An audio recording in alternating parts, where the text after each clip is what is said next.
الحمدللہ رب العالمین والصلاة والسلام علی خاتم النبیین اما بعد فاعوذ باللہ من الشیطان الرجیم بسم اللہ الرحمن الرحیم۔ ناظرین، سلسلہ ایک حدیث ایک سبق لیے ایک مرتبہ پھر حاضر ہیں۔ آج کی جو حدیث مبارکہ ہے آئیے وہ سماعت کرتے ہیں اور پھر اس حدیث مبارکہ کے ضمن میں اس میں جو کچھ تعلیمات ہیں امت کے لیے وہ انشاءاللہ العزیز بیان کی جائیں گی۔ بسم اللہ الرحمن الرحیم۔ عن ابی عبد الرحمن عبد اللہ بن عمر بن الخطاب رضی اللہ تعالی عنہ قال سمعت رسول اللہ صلی اللہ علیہ وآلہ وسلم یقول بنی الاسلام علی خمس شہادت ان لا الہ الا اللہ وَأَنَّ مُحَمَّدَ رَسُولُ اللَّهِ وَإِقَامِ الصَّلَاةِ وَإِيتَاءِ الزَّكَاةِ وَحَجِّ الْبَيْتِ وَصَوْمِ رَمَضَانِ۔ حدیث مبارکہ کا ترجمہ سماعت فرمائیے۔ حضرت سیدنا عبداللہ ابن عمر بن خطاب رضی اللہ تعالی عنہ سے روایت ہے، کہتے ہیں میں نے رسول اللہ صلی اللہ تعالی علیہ وآلہ وسلم کو یہ فرماتے ہوئے سنا کہ اسلام کی بنیاد 5 چیزوں پر رکھی گئی ہے۔ اب ان میں سے پہلی کیا ہے؟ گواہی دینا کہ اللہ تعالیٰ کے سوا کوئی معبود برحق نہیں اور محمد صلی اللہ تعالیٰ علیہ وآلہ وسلم اللہ تعالیٰ کے رسول ہیں۔ نماز قائم کرنا، زکوٰۃ ادا کرنا، بیت اللہ کا حج کرنا اور رمضان المبارک کے روزے رکھنا۔ اس حدیث مبارکہ کو صحیحین میں یعنی صحیح بخاری میں بھی اور صحیح مسلم میں بھی نقل کیا گیا ہے۔ صحیح بخاری کتاب الایمان حدیث نمبر 8 ہے اور صحیح مسلم میں یہی حدیث مبارکہ کتاب الایمان باب ارکان الاسلام حدیث نمبر 16 میں یہ حدیث مبارکہ مذکور ہے۔ اب ذرا اس حدیث مبارکہ کی تشریح کی طرف اور اس میں جو کچھ ہمیں سمجھایا جا رہا ہے وہ سماعت کیجئے۔ آقا کریم صلی اللہ تعالی علیہ وآلہ وسلم نے اس حدیث مبارکہ میں ارشاد فرمایا کہ اسلام کی بنیاد 5 چیزوں پر رکھی گئی ہے، یعنی اسلام یہ ایک عمارت ہے اور عمارت کی ظاہر ہے کوئی نہ کوئی بنیاد ہوتی ہے، تو جیسے ہر عمارت کی کوئی بنیاد ہوتی ہے جس پر وہ عمارت کھڑی ہوتی ہے، ایسے ہی اسلام کی عمارت بھی 5 چیزوں پر اس کی بنیاد رکھی گئی ہے۔ ویسے تو کلمہ طیبہ جب بندہ پڑھ لے صدق دل سے تو مسلمان ہو جاتا ہے، وہ مسلمان کہلانے کا حقدار ہو جاتا ہے، لیکن اس عمارت کی پختگی، اس کی مضبوطی اور اس کی آرائش، اس کا حسن یہ کب کامل ہوتا ہے؟ جب باقی جو ارکان اسلام ہیں، باقی جو بنیادیں ہیں وہ مکمل ہوں گی۔ ارکان اسلام پر مکمل اعتماد، مکمل عقیدہ ہوگا اور ان کو صدق دل سے انسان تسلیم کرتا ہوگا، اب جا کر یہ جو ہے اس عمارت کا ایک حسن بن جاتا ہے اور یہ عمارت حسین ہو جاتی ہے۔ اسلام کا پہلا رکن، پہلی بنیاد وہ ہے توحید و رسالت پر مشتمل، اور توحید و رسالت یہ 2 حصے ہیں، یعنی یہ پہلا رکن ہے اور پہلے رکن کے 2 حصے ہیں۔ پہلا حصہ کون سا ہے؟ توحید باری تعالی، لا الہ الا اللہ، کہ اللہ تعالیٰ کے علاوہ کوئی معبود برحق نہیں۔ اب اس بات میں مزید باتیں شامل ہیں کہ اللہ کے علاوہ کوئی معبود برحق نہیں، ساتھ اس بات کا اقرار کرنا کہ اللہ ہی حاجت روا ہے، اللہ ہی مشکل کشا ہے، زندگی اور موت کا مالک اللہ رب العالمین ہے، اولاد دینے والا بھی رب العالمین ہے، رزق بھی وہی پہنچاتا ہے، نفع و نقصان کا مالک بھی وہی ہے، اور وہی حقیقی طور پر مختار کل ہے۔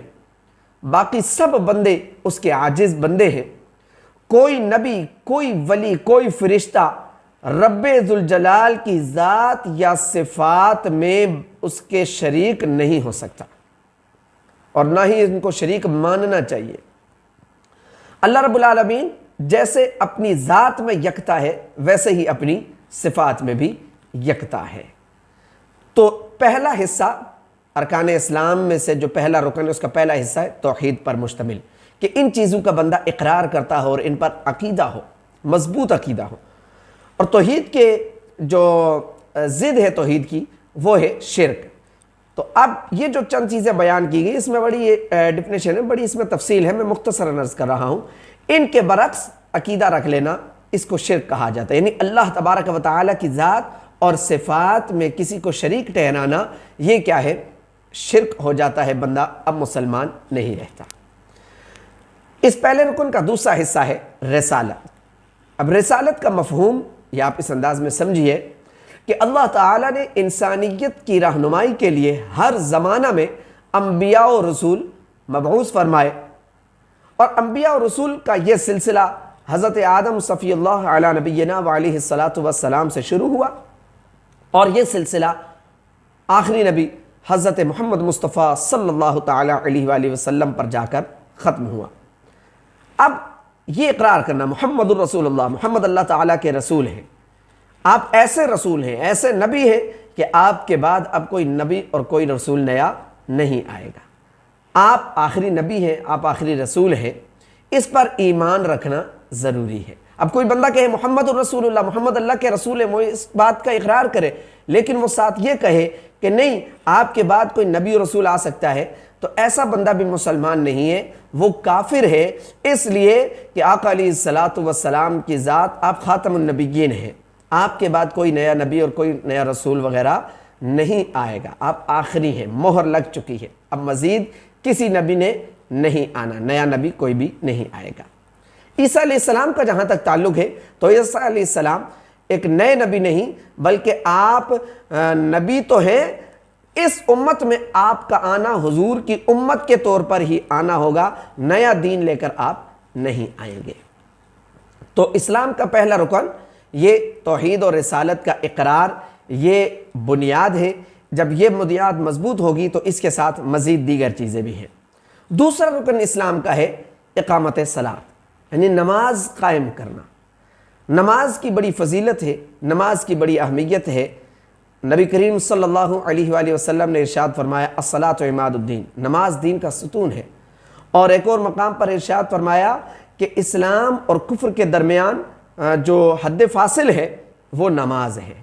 تو اب ذرا غور کیجئے کہ حد فاصل یعنی اگر بندہ نماز پڑھتا ہے تو مسلمان ہے، نماز نہیں پڑھتا تو حکم کفر، یعنی ایک حد فاصل ہے۔ گو کہ اس میں تفصیل ہے لیکن ایک سمجھنے کے لیے اتنا اشارہ کافی ہے کہ اسلام اور کفر کے درمیان جو حد فاصل ہے یہ نماز ہے۔ لہٰذا مسلمان کہلانے والے شخص کو نماز کا اہتمام کرنا، اور یہاں پر نماز پڑھنے کا نہیں کہا گیا، اقامت صلاۃ، کہ نماز قائم کی جائے، نماز کے قائم کرنے کا کہا گیا۔ نماز کا قائم کرنا کیا ہے کہ بالالتزام، خشوع اور خضوع کے ساتھ، نہایت ہی توجہ کے ساتھ نماز ادا کی جائے۔ یہ ہے اسلام کا دوسرا رکن۔ اسلام کا تیسرا رکن جو اس حدیث مبارکہ میں بیان کیا گیا وہ ہے زکوٰۃ۔ زکوٰۃ کا جو لفظی اور لغوی معنی ہے وہ ہے نشو و نما اور پاک کرنا۔ زکوٰۃ یہ فرض ہے ان لوگوں پر جو صاحب استطاعت ہیں، جن کے پاس مال نامی ہے، سونا چاندی اور مال تجارت کی صورت میں، اور اس پر سال گزر چکا ہو اور دیگر بھی جو اس کے لوازمات ہیں وہ مکمل ہوں، تو اب مسلمان پر زکوٰۃ لازم ہوتی ہے تاکہ وہ مسلمان اپنے مال کی زکوٰۃ نکالے، زکوٰۃ ادا کر کے اپنے مال کو بھی پاک کرے، اور جو غربا ہیں، جو یتیم ہیں، جو مساکین ہیں، جن پر زکوٰۃ کی رقم خرچ کی جا سکتی ہے، ان تک اس رقم کو پہنچایا جائے تاکہ وہ بھی اپنی ضروریات زندگی کو پورا کر سکیں۔ یہ ہے اسلام کا حسن کہ امیر کا بھی خیال ہے، مالدار کا بھی خیال ہے کہ اس کے مال کو پاک کیا جائے، اور وہی مال غربا میں، یتیموں میں خرچ کر کے اللہ کی بارگاہ میں بڑے بلند درجات بھی حاصل کیے جائیں، اور غریبوں کی بھی مدد ہو جائے گی، ان کی بھی کفالت ہو جائے گی۔ اسلام کا تیسرا رکن چوتھا رکن جو اس حدیث مبارکہ میں بیان کیا گیا وہ ہے حج۔ حج کہ بندہ جب اپنے گھریلو جو کفالت کے معاملات ہیں ان کو پورا کر لے، تمام تر معاملات پورا کرنے کے بعد وہ اتنا زیادہ راہ رکھتا ہو، اس کے پاس اتنی وسعت اور اتنی گنجائش ہو کہ وہ بیت اللہ تک جا سکتا ہے، وہاں حج کر سکتا ہے، وہاں طواف کر سکتا ہے، یہ سارے معاملات پر جب بندہ قادر ہو جائے، اس کو طاقت حاصل ہو جائے تو حج فرض ہو جاتا ہے، ٹھیک ہے؟ اور حج فرض ہو جائے گا، اب جا کر اس نے حج ادا کرنا ہوگا۔ حج مبرور کی بڑی فضیلت ہے کہ حدیث مبارکہ میں ہے حج مبرور جس کے لیے حج مبرور ہو، جو حج مبرور کرتا ہے اس کی جزا جنت ہے۔ اور اس حدیث مبارکہ کو حج مبرور کی جزا جنت ہے، اس کو صحیح بخاری میں بھی درج کیا گیا ہے، صحیح بخاری میں بھی ہے اور صحیح مسلم میں بھی ہے، اس حدیث مبارکہ کو نقل کیا گیا ہے۔ اور ایک اور حدیث مبارکہ میں کہ حج کرنے کے بعد انسان گناہوں سے یوں پاک صاف ہو جاتا ہے گویا وہ آج پیدا ہوا ہو، اور اس حدیث مبارکہ بھی صحیح بخاری کتاب الحج اور صحیح مسلم میں بھی کتاب الحج میں اس حدیث مبارکہ کو نقل کیا گیا ہے۔ تو جن پر حج فرض ہو جائے ان کو چاہیے کہ وہ حج کر لیا کرے تاکہ بری الذمہ ہو جائیں۔ اسلام کا 5واں رکن جو اس حدیث مبارکہ میں بیان کیا گیا وہ ہے رمضان کے روزے۔ مسلمانوں پر سال بھر میں رمضان المبارک کے ایک مہینہ میں روزے رکھنا یہ فرض ہے، اور روزہ عاقل بالغ مسلمان مرد و عورت سب پر فرض ہے، اور صبح صادق سے لے کر غروب آفتاب تک کھانے پینے اور نفسانی خواہشات پر کنٹرول رکھنے کا نام روزہ ہے۔ مزید اس کی تفصیل ہے جو انشاءاللہ العزیز پھر بیان کی جائے گی۔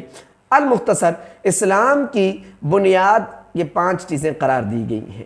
بندہ کلمہ طیبہ پڑھ کر مسلمان ہو جائے گا، لیکن جب وہ اس کلمے کے ساتھ توحید و رسالت کے اقرار کے ساتھ جب بندہ نماز کو قائم کرے، جب بندے پر زکوٰۃ فرض ہو جائے وہ زکوٰۃ ادا کرے، جب بندے پر حج فرض ہو جائے تو وہ حج ادا کرے، رمضان کے روزے آ جائیں تو وہ رمضان کے روزے رکھے، تو اس عمارت کی تزئین و آرائش میں مزید اضافہ ہوتا ہے۔ اس بندے کا ایمان کامل ہو جاتا ہے کہ جب وہ ان 5 چیزوں کو اہتمام کے ساتھ التزام کے ساتھ ادا کرتا ہے، مکمل کرتا ہے، تو اس کا ایمان بھی کامل ہو جاتا ہے۔ اللہ رب العالمین کی بارگاہ میں دعا ہے کہ رب العالمین ہمیں ارکان اسلام کے مفہوم کو سمجھنے اور ان پر عمل پیرا ہونے کی توفیق عطا فرمائے، ان کو ایسا ہم اپنا اوڑھنا بچھونا بنا لیں کہ حقیقی مسلمان بن جائے، ہمارا ایمان کامل ہو جائے، ہمارا ایمان مضبوط ہو جائے۔ اللہ رب العالمین ہم سب کو عمل کی توفیق عطا فرمائے۔ انشاءاللہ العزیز پھر نئی حدیث مبارکہ کے ساتھ ایک مرتبہ پھر حاضر ہوں گے۔ اللہ رب العالمین ہم سب کا حامی و ناصر ہو، آمین، بجاہ النبی الامین صلی اللہ تعالی علیہ وآلہ وسلم۔